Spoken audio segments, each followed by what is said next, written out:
back to school advice from your internet big sister. At the end of the day, if you don't know it by 2 a.m., you might as well get some sleep. Like, you're not gonna know it. Obviously, if something is due Wednesday, you're not gonna be doing it on Wednesday.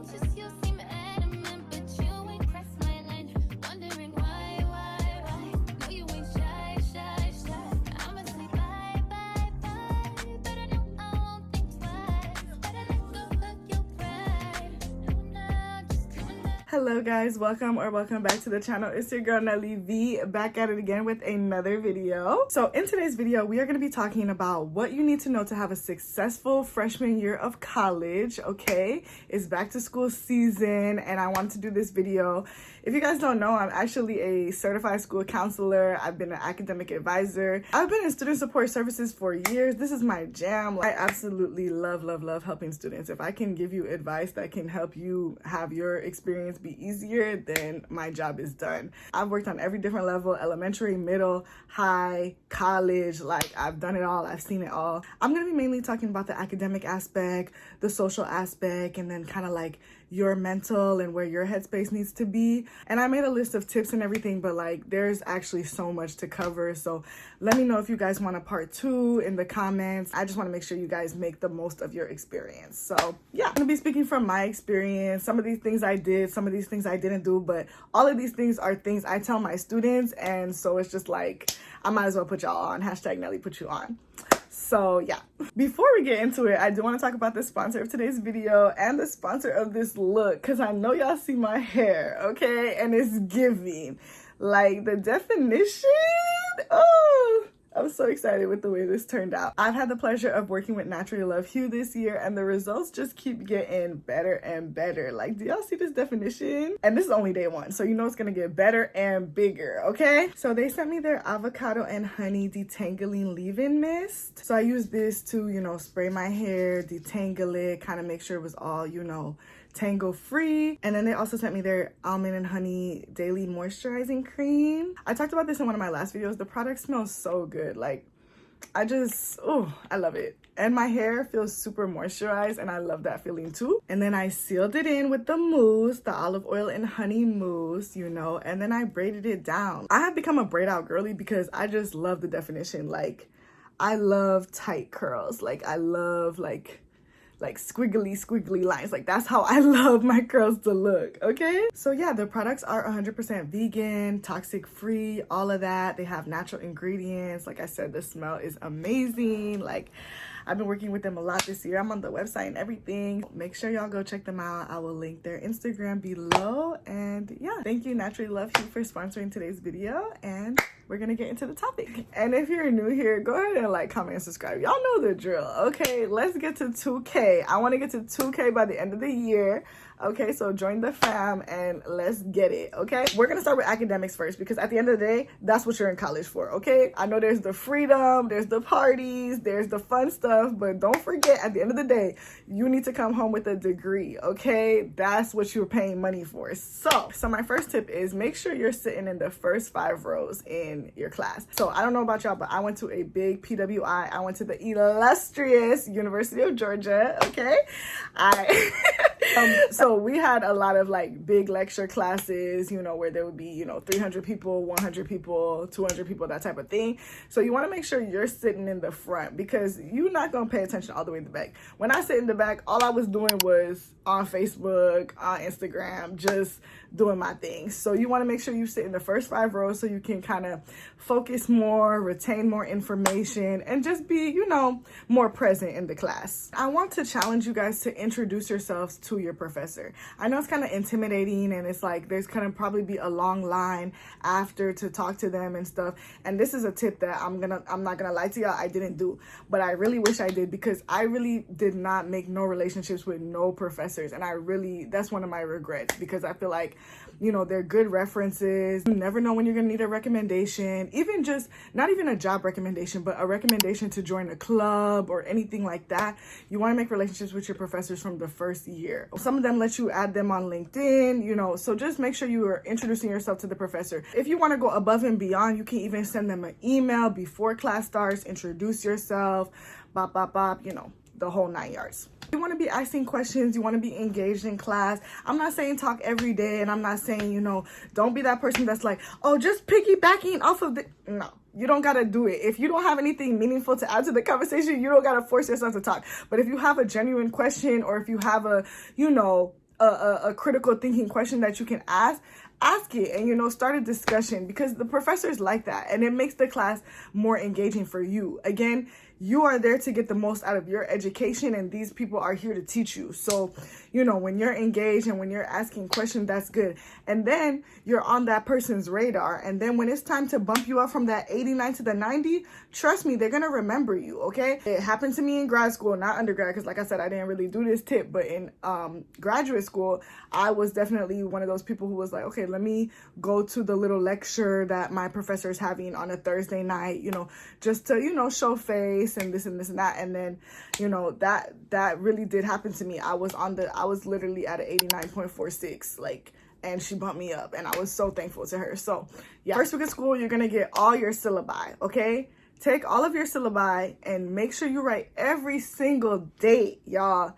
Every single date needs to be in your agenda book, okay? You need to go ahead and start having an organizational method from day one, okay?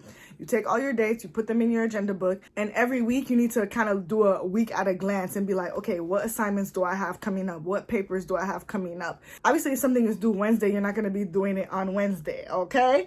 But, you know, you need to look at it, you know, starting on Sunday, starting on Monday. Like, I would say try to stay a week ahead, because the first week there's not going to be anything serious due. You know what I'm saying?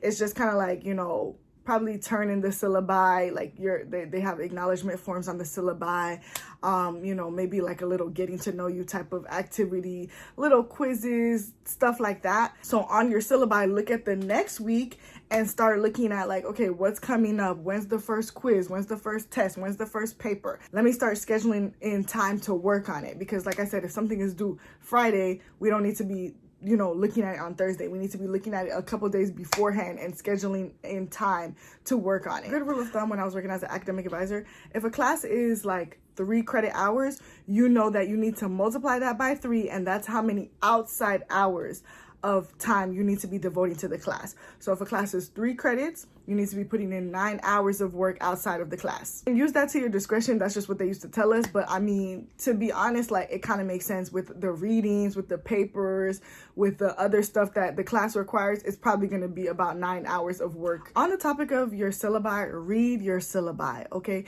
You're going to be responsible for everything that's in there, okay? Whether they announce it or not. Like, let's say you're in class on Tuesday and something is due Tuesday night, and Tuesday during class, they're like, you know, they're just teaching as normal, and they don't remind you like, oh, something is due Tuesday night.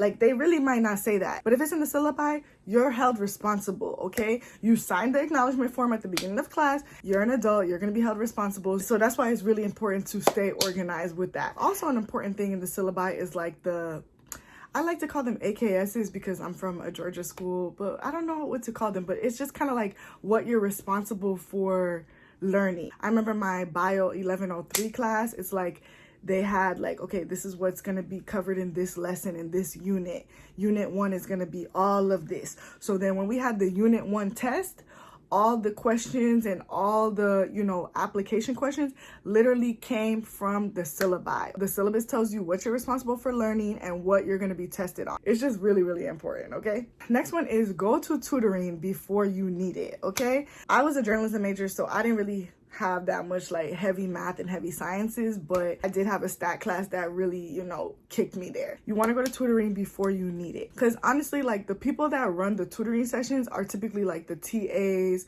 you know, the teaching assistants, the graduate assistants, so they kind of have an insight on what you're going to be tested on, how the questions are going to be worded, so you can have that inside knowledge, so that way you already kind of know like what's going to be on the test, how to approach learning, how to, you know, practice formulas, practice, you know, molecular structures, all that type of thing. So you want to go to tutoring even before you are struggling, because by the time you're struggling, it's honestly too late. I'm not gonna lie. Like, I would say go to tutoring before that first test, and then definitely go to tutoring before that midpoint of the semester, because that midpoint of the semester is typically around the time where they have the withdrawal deadline. The withdrawal deadline is when you can, you know, you get a W for the course. Like, you'll eventually have to retake it if you need it for your major, if you need it for graduation. But by the midpoint of the semester, if you're not doing well, then you might need to consider withdrawing from the course. You know what I'm saying? Next tip is don't be afraid to take classes outside of your major or outside of your comfort zone. I'll never forget my women's studies class freshman year. That class was just so eye-opening. Like, I knew about these things, but I didn't have a word to them. Like, I didn't know about patriarchy. I didn't know about like feminism and all that type of stuff. And that class was really, really interesting. I actually made a relationship with that teacher, but then she ended up leaving the next year. So, you know, anyways, college is about learning new perspectives, learning about new ideals. So, you know, take a religion class, take anthropology. Like, I'm pretty sure those classes probably were not offered at your high school. And so this is the time to just, you know, take something new and just kind of learn a different perspective. And you never know, like, you might fall in love with it. That might, you know, ignite a new passion in you. There's just a wealth of knowledge that is at the college campus for you. Now, let's move on to the social aspect of college and let's talk a little bit about clubs. Like I said, I went to a very big school. There was probably like 600 clubs, and there's probably even more now. So there's a lot of things to get involved, to join. I feel like over the course of my 4 years, I was probably involved in like 12 different clubs, not all at the same time, but like some I did freshman year and then I never, you know, did again. Freshman year, I remember I was in the yearbook staff, and then like I never did that again because it was just not the same as like a high school yearbook versus like a college yearbook. I was in the National Council of Negro Women. I was in a hair show. I did a lot of things that was out of my comfort zone, and it was all really fun. So there's a lot of different clubs. So spread your wings, go to like, you know, the interest fair so you can kind of see what they have to offer. Some of them, like I said, you do your freshman year and then you just never really go back to them. So I would say your 3 main clubs like that you want to be a part of for the whole 4 years. You want to have one club that's like associated with your major or your career path. For example, I was a journalism major. We had the National Association of Black Journalists Club. There's NSBE, which is for Black engineers. I went to PWI, but I was very involved in the Black stuff. Okay, so even National Association of Black Accountants. So you want to make sure you have a club that's associated with your major / your career, okay? Because that's going to be the club that's going to hit you up with networking opportunities, career fair, you know, different guest speakers. Like, I got to meet Jovita Moore, you know, before she passed away. Like, it was an amazing opportunity that they set us up with. Then you want to have a social club that's just, you know, fun, hobby, you know. There's so many different hobbies on campus, like, you know, knitting, cultural groups. Like, I was a big part of the Caribbean Student Association. I was president of the Caribbean Student Association. Okay, there's dance, there's, you know, fashion shows, there's just so many different things. So that was my club. That was just like, you know, meet other people that were like-minded like me, had the same kind of like island culture and that type of thing. Okay, then you want to have a service-oriented club, a club where you're doing volunteer service, where you're out in the community. Like, the University of Georgia is a big school, but the city of Athens is actually a very poor town. Like, our dorms were right across the street from like Section 8 housing. So it's just like, there's always opportunities to volunteer. I was in Rotaract. I was in like other different clubs. Like a lot of these clubs are going to have service oriented elements, but you know, you just want to have another kind of community oriented type of club. So those are the main 3 areas I would suggest looking. Even like mentorship type of opportunities that could also kind of fall into service. I mentored high school sophomores and juniors and helped them with like SAT and ACT prep, you know, in the local high school. So just make sure you're getting involved in your community, like not just in your college campus, but in your college town, you know? And then of course there's like the sports, like the intramural teams.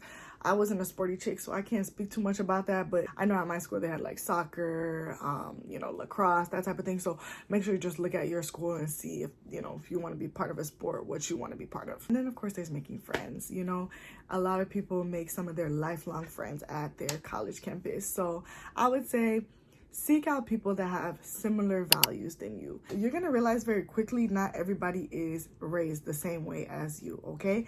But you wanna make sure you're seeking out people that have the same values as you. You guys might have personality differences or perspective differences, but at the core of it, values is what, you know, keeps a friendship like going. Don't be afraid to pivot. You might connect with somebody and then, you know, you guys run into a situation and you're like, I don't know about if I'm feeling this person.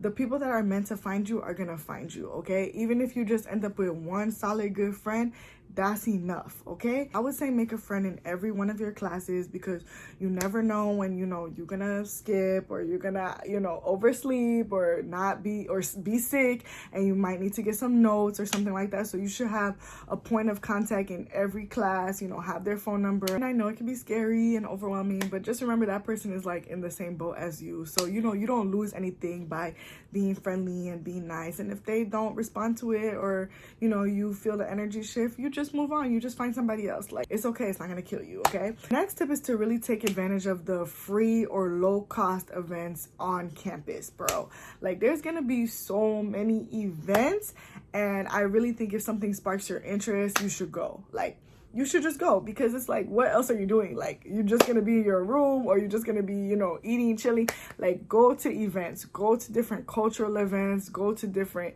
community events. Like, that was one of the best parts of college for me. I remember I went to Vietnamese night. I went to like our campus, the first year, they had like this thing called blue card events, where they kind of encourage you to go to different events, and they had different categories like diversity, academic. You know, we went to like the art museum on campus, we went to music events. Like, just go expand your horizons. Like, everything is at your fingertips. Take advantage of everything, because you're paying for it. Like, at the end of the day, you're paying for it. So make sure you go to all these events. Okay, that's how you meet people. That's how you meet people with similar interests to you. At the same time, don't be outside every day, okay? Because at the end of the day, like I said, we're here for your academics, and there's going to be so many events. So you want to make sure you balance your time and you prioritize, you know, what you really want to go to. If there's something that's going to come back again, you know, maybe you don't have to hit it this time, but you can hit it the next time. But like, make sure you're just taking advantage of all the events. I would say also join mentoring type organizations, like, you know,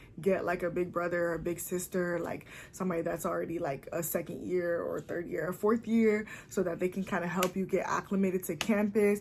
Even if they're not like directly, you know, in your major or like something like that, I'm sure they know somebody that knows somebody that can connect you or help you. Life really begins when your comfort zone ends. Okay, that's what I really want to encourage y'all. Life begins when your comfort zone ends. So just do something different, like, you know, do something you never did, because at the end of the day, none of these people really know you for real. Even if you went to school with some of these people, you know, because I had at my campus, there was a lot of people that went to my high school, but it doesn't matter, because nobody's checking for you. Nobody is really, you know, pressed about what you're doing. You can really, you know, do something new, reinvent yourself. This is the time for that. Stay true to your values and be authentic, though. You know, don't be somebody you're not. Don't be afraid to explore parts of your personality that you might not have had a chance to in high school. And then familiarize yourself with campus resources. There's a lot of different things that are like, you know, there for the students, but like people never take advantage of. Like, you know, at our school, we had like a campus pantry where you can kind of go and get snacks and, you know, food if you're food insecure, you know, all that type of thing. We had departments on campus, like if you're struggling with anything, you know, you can go and get help, assistance. Just familiarize yourself with your campus's unique, you know, programs and activities, because you just never know when you might need it, or if your friend needs it, and then you might have to direct them to it. So just be in the know. Don't just stay in your room and like, you know, keep to yourself, or keep the same friends you had in high school. Like, expand yourself, get to know people, because again, you're paying for it. Okay. And on the topic of resources, counseling, y'all. Counseling. Like, I wish I would have taken advantage of counseling at my campus, because it was so cheap back then. I honestly think it could have been free. I don't know. But like, the way that, you know, therapy and counseling resources are so expensive when you're out of school versus when you're in school is crazy. Not just like the individual, like one-on-one talk therapy. They do different events. They do different like mindfulness events, yoga, affirmations, body positivity. The counseling and wellness center, like at your school, they probably do other events. They probably even do like cooking classes. Like, just going off of what my university did, like, I know that they're always looking for, you know, activities to get students more involved. So just make sure you're taking care of yourself, okay? Like, health-wise, make sure you're sleeping, okay? Pulling the all-nighters and studying all night is cute, but it's really detrimental to your health, because at the end of the day, if you don't know it by 2 a.m., you might as well get some sleep. Like, you're not gonna know it. Like, I remember staying up till 7 a.m. for my communications law final, and the final was at 8 a.m. and so like literally 6:50 something, 7:05, whatever, I was leaving the library to go home and take a 30-minute nap and then head to my final. And I literally was falling asleep at the wheel. Like, for what? Like, for what? And I knew I was gonna fail. Like, I knew I was gonna get a C in the course. I think I got like, I don't remember what I got in the course, but it goes to show you, like, you know, it doesn't even matter. But like 2 a.m., baby, hit the bed. Hit the bed. 2 a.m. is the cutoff, okay? There's gonna be a lot of junk food. There's gonna be a lot of snacking. There's gonna be, you know, nobody's checking for you. If you want to get a pizza at 2 a.m., you can. But like, that doesn't always mean you should, okay? Like, do it. Do it. I'm not gonna stop you. But like, don't be going there every day. Like, it's not necessary, okay? You know, I know for me, like, you know, I grew up in a Haitian household, so it was just like the novelty of like other food, like wings and pizza. Like, I ate my fair share in wings, bro. Like, I love wings, okay? For me, if I could go back, I'd be like, girl, act like you've seen some junk food before. Act like you know something, like, you know, but I didn't. I actually didn't. So, you know, the novelty of everything will wear off. Have fun, eat junk food and all that type of stuff, but try to make some healthy choices also in the dining hall. Have a balanced nutritional life, okay? Overall, you know, set goals for what you want to get out of your college experience. If you know, if you're unsure about your major, you're unsure about your path, like, it's okay. Like, it's gonna take time. Take different classes, talk to your advisor, like, you know, personality test, like, it's all part of the journey. Like, you're gonna make mistakes. You're 18. This is your first time living on your own, being on your own. Like, you're gonna take some L's. Like, believe me, we've all taken our fair share of L's in college, okay? They can feel like, you know, monumental, because it's just like, whoa, like, what is happening? But I promise you, you're gonna bounce back, and it's all part of the journey. Like, don't be afraid to pivot. Don't be afraid to change your major. Don't be afraid to try something new. Don't be so attached to your plan that you're not being open-minded about what other things can happen, you know? If you take an L, don't stay down for too long, because I promise you, like, there's a new opportunity and there's a new day, and you're gonna have to get up and keep it moving, okay? And I know the main part of college is like making sure, you know, you have a job and you're planning for the future, but also just stay in the present. You know, it's a very unique time in your life, and savor those experiences. You don't want to say that they're the best 4 years of your life, but they're definitely one of the best 4 years of your life. Like, it's one of the times with the best memories, and it's all part of the experience of becoming the person that you're supposed to be. So just soak it all up. And if you find that you're struggling and that you do need some support, really make sure that you're connected to the campus resources, you know, counseling, academic advising,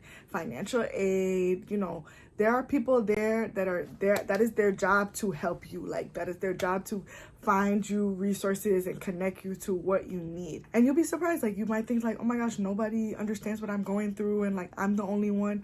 I promise you, you're not the only one. If you find yourself in like a valley, or if you find yourself in a low point, reach out for help. There are people there for you to help you. All right, guys, so that's how you're gonna have a successful freshman year. Follow these tips. If there's anything else you have questions about, or, you know, you're worried about, drop them in the comments. I want to help. Like I said, this is just, you know, the main tips, but there's just so many different things, like studying abroad, internships, how to maximize your academic advising appointments, you know, campus leadership, scholarships. Like, there's just so much. So let me know if you guys want a part 2 from your internet big sister, okay? So, and if you enjoyed this video, make sure you give it a like, okay? And I will see you guys in the next video. Bye.